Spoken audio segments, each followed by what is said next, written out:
Mohawk Valley Water Authority is committed to providing clean, reliable drinking water to the region. One thing we try to do is look at things through a resiliency lens, and a lot of that ties to our capital project development. We partner with all of our local municipalities, development agencies to come up with, what potential economic development initiatives are occurring in the area and how we can stay ahead of the curve. Because at the end of the day, without a reliable, clean drinking water source, economic development, population growth, system expansion, it just doesn't happen. And us, as a water authority, currently we provide water to 16 municipalities and about 130,000 people. As everybody has seen, that the chip fab facility is starting to have some development in Marcy, and there's continued room for expansion, I think, at that site. And we look to the east, and we are going to be expanding down towards Herkimer. So any type of development that these municipalities are planning on having within the next coming decades, we have to make sure we're ahead of the curve. So that comes into our resiliency planning and some of our large-scale capital projects, one of which we want to highlight really quick today. I'm going to go old school and talk with some poster boards here. So this project, it's called a raw water transmission main upgrade. And what is a raw water transmission main? It takes raw water from our source up at Hinckley Reservoir and conveys it down to our water treatment plant. This project is going to install 48-inch and 54-inch diameter pipelines, which that's pretty decent size pipe. But what do we have in place now? We have a 36-inch and a 24-inch raw water main. Those are great for now. They've been in place since the 1920s to 1950s. We had those constructed, so they've ran continuously for a good amount of time, and they've served the area very well.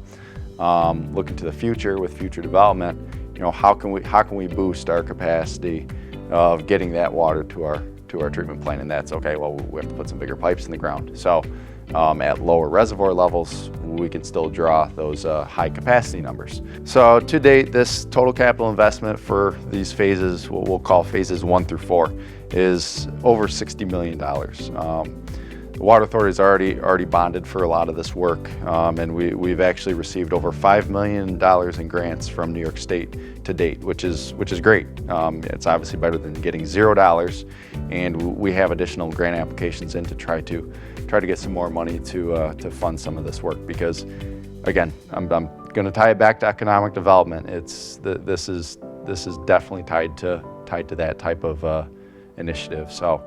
Hopefully that helps shake some more money loose from the trees here. And for those of you that are involved, whether it's recreationally or passing by Hinckley, sometimes you see the water pretty low. You're like, wow, are we gonna run out of water? No, we're not.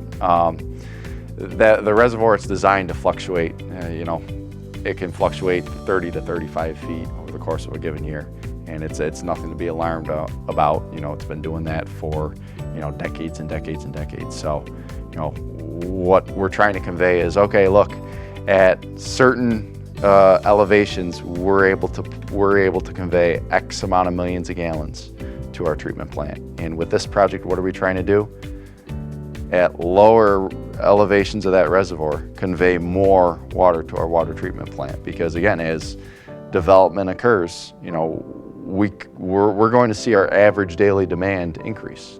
So at those low levels, we want to make sure we can continuously convey those higher volumes of water to be able to be treated and then conveyed down to the Mohawk Valley.